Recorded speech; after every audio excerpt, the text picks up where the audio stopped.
The joys of home ownership. Why are home repairs so expensive? Why didn't I inherit my grandfather's carpenter skills and my great-grandfather's carpenter skills, my great-great-great-grandfather's carpenter skills? Can someone else do this yard work? I've got books to read. Why am I using that language? I'm using that language because this plumbing understands that language.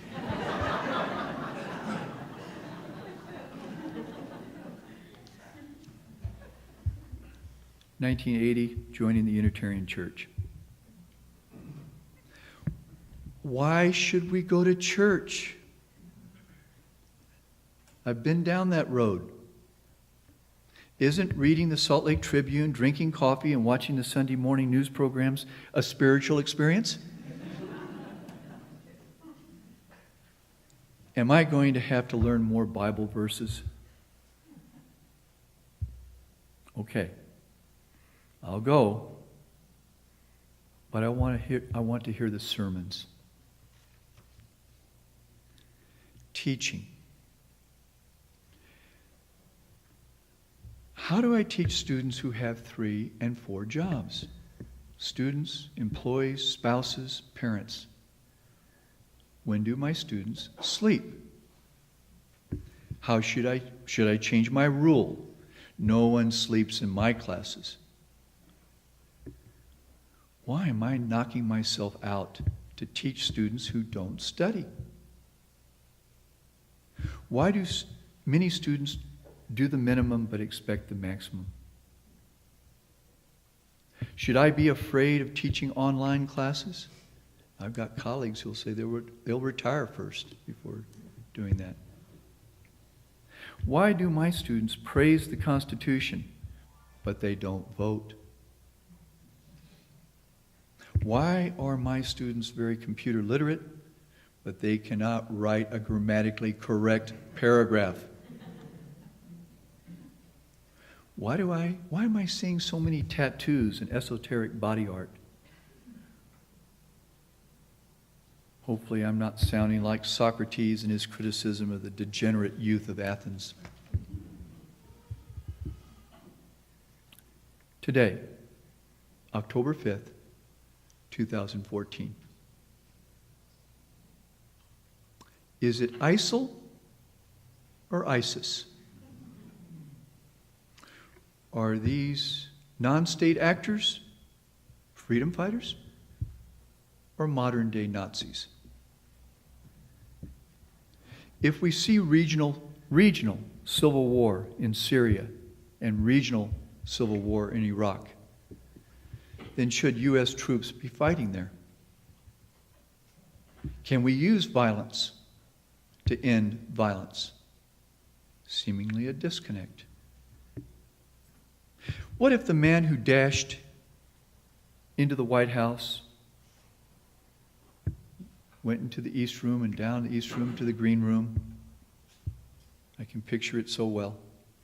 On September 19th, had actually been wearing a suicide vest rather than carrying a pocket knife.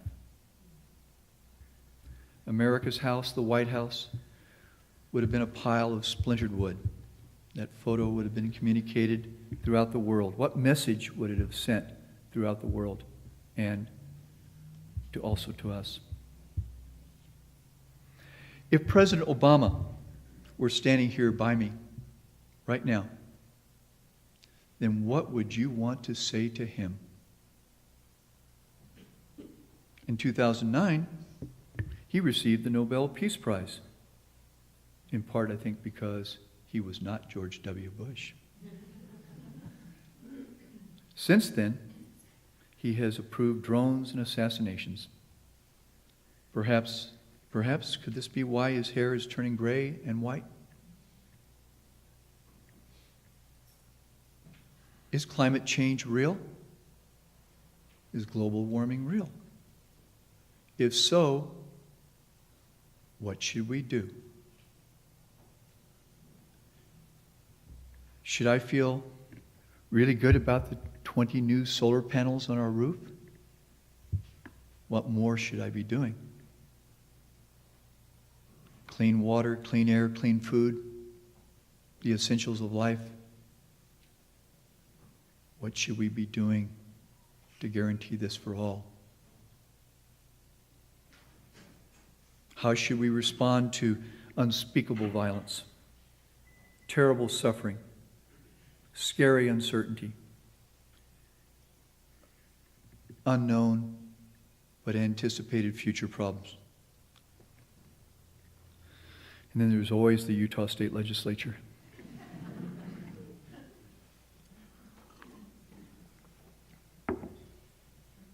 In 1868, there was a very wise judge talking about the New York legislature, but I think it's true for the Utah State Legislature in 2014. No one's life, liberty, or property is safe while the legislature is in session.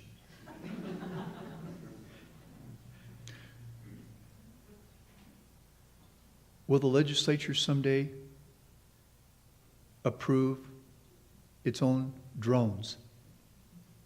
And how will they use them? Has the legislature been asking the hard questions? Should we be alarmed by the noun marriage, regardless of what the adjective is in front? Interracial, same-sex, plural. When a majority of Americans today are single, should this be a concern?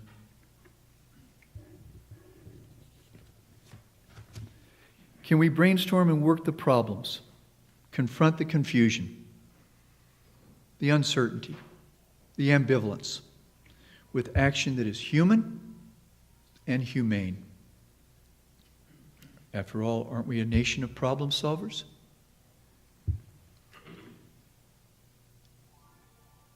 Tomorrow is Monday, October 6th. It'll be the first Monday in October, the first day that the U.S. Supreme Court formally meets. I've been going to the Supreme Court every year since 1994. Is not our legal system envied by many in the world? Wasn't Albert Camus right? I should like to be able to love my country and still love justice. Americans use the legal system to right wrongs, to achieve due process, to achieve equal protection of the laws, to achieve justice for all. True. However, living life is hard. Solutions are not easy. What should we think? What should we say? What should we do? How should we act? This life is an adventure. Many unanswered questions. Every day we confront hard questions. I've shared with you many of the hard questions I've confronted in my life. Answers to those questions have been a great personal adventure and struggle for me. I've given you many questions. Notice I have not given you many answers. Why? Because the answers are within you. I've been a member of this church for almost 35 years. I may look 19, but it's been almost 35 years. I know better than to tell you what to think. Remember Ralph Ellison's words? Why am I so black and blue? Still, Ellison was an optimist, willing to scrutinize the problems of racism and poverty, alienation, and loneliness, and to begin again. Remember James Baldwin's words, I will go to my grave believing that we can build Jerusalem if we will. I live by the words Winston Churchill said to the people of England during World War II when England stood alone. Never give up. Never, never, never. As we extinguish the chalice, And with closing words, let us remember the words of an ordained minister who was unafraid to ask the hard questions.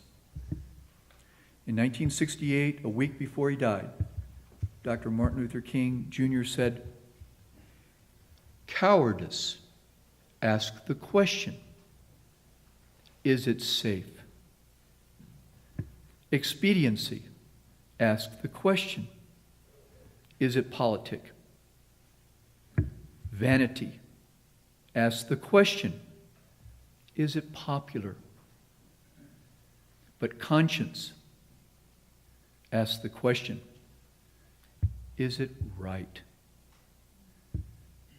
And there comes a time when one must take a position that is neither safe nor politic or popular, but one must take the position because it is right.